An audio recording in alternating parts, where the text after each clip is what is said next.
नमस्कार दोस्तों, नीरज कुमार ब्लॉग में एक बार फिर से आपका स्वागत है। दोस्तों, आज हम बात करेंगे डेली रूटीन में जो दिक्कतें आती हैं, अक्सर गलत खान पान। दोस्तों, अपने अनुभव से जो मैंने चीज़ की जानकारी जुटाई है वो मैं आपके साथ शेयर कर रहा हूँ, क्योंकि दोस्तों जो एक्यूपंक्चर की जो विधि है ना, वो बड़े काम की होती है। पहले मैं ये नहीं मानता था, लेकिन आजकल मैं ये चीज़ें बहुत मानने लगा हूँ। एक्यूपंक्चर अगर हम करें तो पेट के लिए ये सबसे बढ़िया रहेगा। दोस्तों, आजकल खाने-पीने का जैसे आपको पता ही है कि ज़्यादातर मैदे की चीज़ें, तली-भुनी चीज़ें खाकर हमें जो है कॉन्स्टिपेशन की समस्या हो जाती है। और पेट साफ़ करने में दोस्तों करीब आधा-आधा घंटा भी कई लोग बैठे रहते हैं। कई तो मोबाइल लेके टॉयलेट में घुसेंगे और वहीं अपना व्हाट्सएप खोल लिया। कई चाय लेके घुसेंगे प्लेट में रख के। और दोस्तों, कई ऐसे लोग हैं जो अखबार लेके घुस जाते हैं कि बस 1 आध घंटा टाइम पास का ये बहुत बढ़िया ज़रिया है। पेट भी हल्के-हल्के साफ़ होता रहेगा और अपना पढ़ाई-लिखाई भी जो है साथ-साथ हो जाएगी। ये आदत दोस्तों ठीक नहीं है। इसकी आदत अगर आपने बनाई, तो ये आदत बढ़ते-बढ़ते एक दिन पता चलेगा कि आप 3 घंटे बाथरूम में ही बैठे हुए हो। इस तरीके से दोस्तों ये बिल्कुल गलत है। आप पहले बाथरूम जाएँ, सुबह-सुबह पेट साफ़ करें। उसके बाद जो है आप अपना कोई एक्सरसाइज़, अखबार पढ़ना, मोबाइल का कोई कार्य है, इस तरह से अपनी दिनचर्या को बनाएँ दोस्तों। वरना ये आलस जो है आदमी को न जाने किस खाई में धकेल देता है। पेट साफ कर लेकर दोस्तों काफ़ी लोग बहुत परेशान रहते हैं। कोई कहता है यार मैं तो सुबह उठ के जब तक 2-4 बीड़ी ना पी लूँ, मेरा पेट साफ नहीं होता। कोई कहता है यार सुबह उठकर मैं जब तक चाय नहीं पी लूँ, मैं तो बाथरूम जा ही नहीं सकता। अब मान लो कई बार सुबह 5 बजे कहीं बाहर जाना पड़ गया लॉन्ग रूट पे। अब बंदे को अगर चाय नहीं मिली तो वो चिड़चिड़ा हो जाता है और लड़ने लग जाता है कि चाय कहाँ, चाय चाहिए। परिवार को कोई कह दे कि आज चाय नहीं मिलेगी तो कोई ऐसी आफ़त ना आए, आप ऐसे ही पेट साफ कर लो। तो ऐसे में बंदा और आग बबूला हो जाता है कि मेरे साथ बकवास मत करो, जो मैं कह रहा हूँ वो मेरी बात मानो। मेरे को तो चाय ही चाहिए, चाय पिए बिना मैं फ्रेश होने नहीं जाऊँगा। तो दोस्तों, कॉन्स्टिपेशन की दिक्कत में थोड़ा-सा एक्यूपंक्चर अगर आप आदत बना लेंगे, जैसे लोग चाय की या बीड़ी की इस तरह की बना लेते हैं। कोई कहता है मैं सुबह जब तक ऑमलेट ना खाऊँ, जब तक नहीं जाऊँगा, जब तक मुझे मोबाइल हाथ में ना मिले, मैं तो बाथरूम में घुसूँगा ही नहीं। मुझे तो पेपर चाहिए, पेपर के बिना मैं कैसे इतनी देर वहाँ बैठा रहूँगा। तो इस तरह से काफ़ी दिक्कतें दोस्तों आती हैं और ये चीज़ें जो हैं आदमी को चिड़चिड़ेपन की तरफ ले जाती हैं। तो मैं आप लोगों से जो है थोड़ा-सा गुज़ारिश करूँगा और कुछ टिप्स हैं एक जो जिसकी आदत आप बना लोगे तो आपके लिए ये बहुत बढ़िया रहेगा। क्योंकि दोस्तों एक्यूपंक्चर में काफ़ी कुछ है, ये चीज़ मैंने भी महसूस करी है। पहले दोस्तों आपने देखा होगा कि करीब ये पुराने टाइम की बात है थोड़ा, मैं तो उस टाइम छोटा ही था। तो जैसे ही कोई बुज़ुर्ग घर से बाहर निकलती थी गलियारे में तो आस-पास की जो है बहुएँ होती थी वो आकर उनके पैर दबाती थी। तो दोस्तों मैं ये सोचता था कि पैर दबाने से क्या है, इज़्ज़त तो करनी है तो पैर छू के भी की जा सकती है। अब वो पिंडलियाँ दबाती थी 5-5 मिनट और ऐसे में वो जो बुज़ुर्ग जो बूढ़ी हमारी दादी कह सकते हैं दादी जो होती थी, वो आशीर्वाद देती थी कि बेटा जुग जुग जी। हमें नहीं पता उनके पेट में जो है उस टाइम लड्डू से फूट रहे हैं जब वो पैर दबाती थी। क्योंकि दोस्तों पेट में इतना असर पड़ता है जब हम पिंडलियों को दबाते हैं, तो एकदम से पेट में जो गैस होती है वो फूटने लगती है और पेट में किसी तरह की भी कोई दिक्कत हो जैसे कॉन्स्टिपेशन है उसमें भी आराम पड़ना शुरू हो जाता है। किसी को दोस्तों अगर गैस बनती हो तो उसमें मैं एक बैठने की विधि आपको बताऊँगा कि हमें किस तरह से खाना खा के वज्रासन तो है ही, उसके अलावा भी एक और टिप्स है जो किस तरह से हमें बैठना चाहिए, उससे हमारे पेट की गैस जो है एकदम से हल्की हो जाएगी। खाना खाने के बाद कुछ लोगों का पेट बहुत भारी हो जाता है। मैं कोई दवाई नहीं बताऊँगा, ना ही कोई चूर्ण, आज़माई हुई जो चीज़ है वो आपके साथ शेयर कर रहा हूँ। तो मैं दिखाता हूँ अभी आपको, थोड़ा-सा मोबाइल को सेट कर देता हूँ कहीं, यहाँ बैठे-बैठे मैं नहीं दिखा पाऊँगा। ये दोस्तों मैं ज़मीन में बैठ गया हूँ, कोई कालीन नहीं बिछाया मैंने, कुछ नहीं। और मैं आपको बताऊँगा कि जो पेट की गैस से परेशान हैं, वो किस तरीके से अपना पेट हल्का कर सकते हैं। और इसे करने में कोई दवाई नहीं लेनी, कोई चूर्ण नहीं लेना, कोई एक्सरसाइज़ ज़्यादा वो कुछ ख़ास नहीं करनी। सिर्फ़ एक टिप्स है जो मैं आपको बता रहा हूँ। पेट में जिनको खाना खाने के बाद ज़्यादा गैस बन जाए, काफ़ी दिक्कत हो, परेशान हो, डकार आएँ, उनके लिए थोड़ा-सा मैं ये एक एक्सरसाइज़ मैं बताऊँगा। दोस्तों जैसे आपने खाना खा लिया, उसके करीब 10-15 मिनट बाद आप अपना एक पैर उठाएँ और इस पैर को इस जगह पे रख लें। और दोस्तों इस तरीके से आप बैठे रहें। मेरा चेहरा आपको नहीं दिख रहा होगा इस एक्सरसाइज़ में, ख़ैर कोई बात नहीं, जो विधि है ये तो आपको दिखनी ज़रूरी है। तो इसमें आप इस तरीके से बैठ के खाना खाने के बाद करीब 15 मिनट बाद अपने बेड पे बैठ जाएँ और जो भी आप म्यूज़िक सुनना चाहें, कुछ मोबाइल का काम करना चाहें, थोड़ा-सा वो भी कर सकते हैं बैठ के। लेकिन इस तरीके से आप बैठेंगे तो आप देखेंगे थोड़ी देर बाद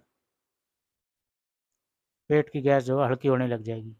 अभी 3 महीने पहले की बात है दोस्तों, पार्क में बैठे हुए थे शाम को, खाना खा के मैं टहलने चला गया, तो मेरा दोस्त आ गया था उधर से, वो थोड़ा-सा मोटा ही है, थोड़ा तगड़ा भी है। तो मैंने कहा यार तू घूमता भी नहीं शाम को, मेरे साथ घूम ही लिया कर। मैं कहा देख पेट कितनी गैस भरी पड़ी है तेरे पेट में। ऐसे बोलते ही वो कहने लगा मेरे को कोई गैस वैस नहीं भरेगा। तो मैंने पार्क में बैठे थे जैसे उस दिन, तो कही मैं कहा यार तू थोड़ी देर इस तरह से तरीके से बैठा कर शाम को डेली। कहने लगा ऐसे बैठने से क्या होगा यार, ये तो बैठना है, इसमें तो कोई भी बैठ जाओ, कोई बड़ी बात नहीं है। मैंने कही भाई बैठने में तो कुछ नहीं जाएगा, आप 5 मिनट बैठ के तो देखो। तो वो दोस्तों इस तरीके से बैठ गया। अब 5 मिनट के अंदर ही उसके पेट से क्या ज़बरदस्त गैस निकलनी शुरू हुई। मैं थोड़ा दूर ही हो गया था, मैं कहा भाई आप तो कह रहे थे मेरे पेट में गैस है ही नहीं, मैं कहा हम तो अच्छे-अच्छों की गैस निकाल दें। तो हम दोनों खूब हँसे।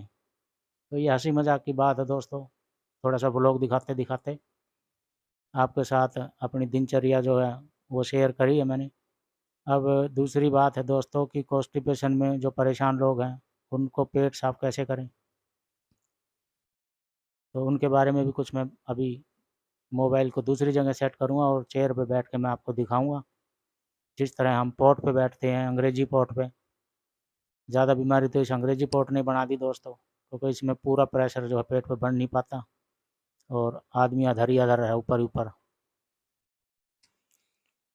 तो दोस्तों अभी हम मान लो बैठ गए पॉट के ऊपर इस तरीके से। पॉट पे बैठने के बाद अब आप जो है कॉन्स्टिपेशन की वजह से परेशान हो, आपने अपनी एक आदत बनानी है। आपके दोनों हाथ फ्री हैं, मेरे हाथ में तो अभी माइक है खैर। दोनों हाथ फ्री हो तो दोस्तों आपने क्या करना है, अपनी ये पिंडीज पकड़ के ऐसे दबानी है, इस तरीके से। इसमें 2 मिनट ही लगते हैं, मोबाइल में तो आप 20-20 मिनट लगे रहते हो, आधा-आधा घंटा। इसमें 2 मिनट आप ऐसे दबाओगे तो पेट की गैस जो है अचानक फूटने लगेगी और पेट साफ़ होने लगेगा। इसको आप छोड़ दें फिर इतनी देर दबा के। फिर आप कुछ दिन बाद देखेंगे कि यहाँ पे आपने हाथ रखा, हफ़्ता 10 दिन बाद आपको एक हैबिट बन जाएगी कि यहाँ हाथ रखते ही मेरा पेट साफ़ हो जाएगा। और ये जो नसें हैं दोस्तों, ये पेट के लिए यहाँ की नसें दबाने से एकदम पेट पे तुरंत असर आता है। तो इस तरीके से दोस्तों जैसे आप आदत बनाएँगे तो फिर उसके बाद तो ऐसा हो जाएगा जैसे स्विच दबाया, बल्ब ऑन। तो इस तरीके से दोस्तों आप अपनी आदत बनाएँ, आपका पेट साफ़ होने लगेगा। कुछ दिन बाद ये दिक्कतें ख़त्म हो जाएगी, मैदे से बनी चीज़ें ना खाएँ।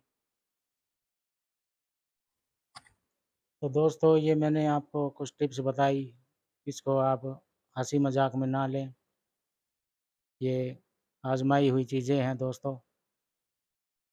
तो दोस्तों खाने-पीने में थोड़ा-सा आपको ध्यान रखना पड़ेगा और पानी जो है ये बहुत ज़रूरी है कॉन्स्टिपेशन को दूर करने के लिए। सुबह आपने दो सुबह करीब उठते ही गर्म पानी को ज़रूरी नहीं है दोस्तों, हल्का गुनगुना वो भी सर्दियों में लिया जाता है। गर्मी में आप सुबह उठकर ठंडा पानी ले सकते हैं। ठंडा पानी बहुत अच्छा रहता है सुबह के टाइम, गर्म पानी बिल्कुल ठीक नहीं है। क्योंकि गर्म पानी अगर कोई लेगा और उसकी प्रवृत्ति भी अगर गर्म है शरीर की, तो वो बीपी हाई हो सकता है। इसलिए गर्मियों में गर्म पानी पानी पीने की विधि दोस्तों ये भी मैं आपको बता रहा हूँ। पानी हमें वो पीना चाहिए जो ज़मीन से पानी जिस टेम्परेचर का निकलता है, वही टेम्परेचर का पानी हमें पीना चाहिए। आपने देखा होगा दोस्तों, सर्दियों में जो ज़मीन का पानी ट्यूबवेल वगैरह से निकलता है जो खेतों में, वो गर्म होता है, हल्का गर्म। उसमें आप अगर नहाओगे तो आपको निकलने का मन ही नहीं करेगा, वो इतना बढ़िया पानी हमारी बॉडी के लिए फिट होता है। और गर्मियों में दोस्तों देखोगे तो वही पानी गर्मियों में आप शाम के टाइम नहाओ, अपने उसी बोरवेल पे, ट्यूबवेल पे, खेतों में जो होते हैं, तो आप उस पानी में घुस नहीं पाओगे, वो इतना ठंडा होता है। तो उसी टेम्परेचर का पानी हमें पीना चाहिए, हमें ग्रहण करना चाहिए। दोस्तों, जो जानकारी मेरे पास है वही मैं आपके साथ शेयर कर रहा हूँ, और जो मुझे सही लगी, जो सही हैं, क्योंकि दोस्तों एक्सपीरियंस से बड़ी कोई चीज़ नहीं होती। एक्सपीरियंस के ऊपर ही किताबें लिखी जाती है। रामायण नहीं होती तो वाल्मीकि जी कहाँ से रामायण लिखते। तो दोस्तों एक्सपीरियंस एक दूसरे के साथ शेयर करना चाहिए, सही शेयर करना चाहिए। खाली व्यू पाने के लिए झूठी सच्ची चीज़ें ऐसे फैलाना ये गलत है। इससे कुछ लोग भ्रम में आकर वो चीज़ें करते हैं और फिर उन्हें बहुत दुःख होता है। कुछ लोग जैसे कह देते हैं कि मखाने खाओ 20 साल पुराने घुटने ठीक हो जाएँगे। दोस्तों ऐसे मखाने खाने से अगर घुटने ठीक होने लगे, तो कंपनी वाले तो मखाने का जो है साल्ट निकाल के टैबलेट बना देंगे। फिर तो बंदा दुकान पे जाएगा, यार थोड़ा राइट के घुटने में दर्द है, 2-4 गोली दे, 1 पत्ता, और गोली खाई यार, और घुटने को मारेगा ज़मीन में ठक ठक, हाँ अब ठीक है, अब चलता हूँ सर मैं, थैंक यू। तो इस तरह से घुटने ठीक नहीं होते दोस्तों। और कॉन्स्टिपेशन के बारे में जो बात मैंने बताई है, वो आप लोग अपनी दिनचर्या में अपनाएं। खूब पानी पिएं दिन में, खूब का मतलब ये नहीं कि 7-8 लीटर पी जाओ, उतना पानी नहीं पी सकते हम। 3 लीटर भी पानी बहुत है दिन में। और हरी सब्जियां, फल फ्रूट डेली अपनी दिनचर्या में शामिल करें। सेब के मौसम में एक सेब ले लिया, आगे अनार आ जाएंगे तो डेली एक अपना अनार फोड़ के खा लिया। दिसंबर जनवरी में पपीता आया तो पपीता लेके खा लिया थोड़ा थोड़ा रोज। दिनचर्या में डेली अपनाएं, ये नहीं कि महीने में बाजार गए 1 किलो सेब ले आए, वो खाए और फिर भूल गए खाना।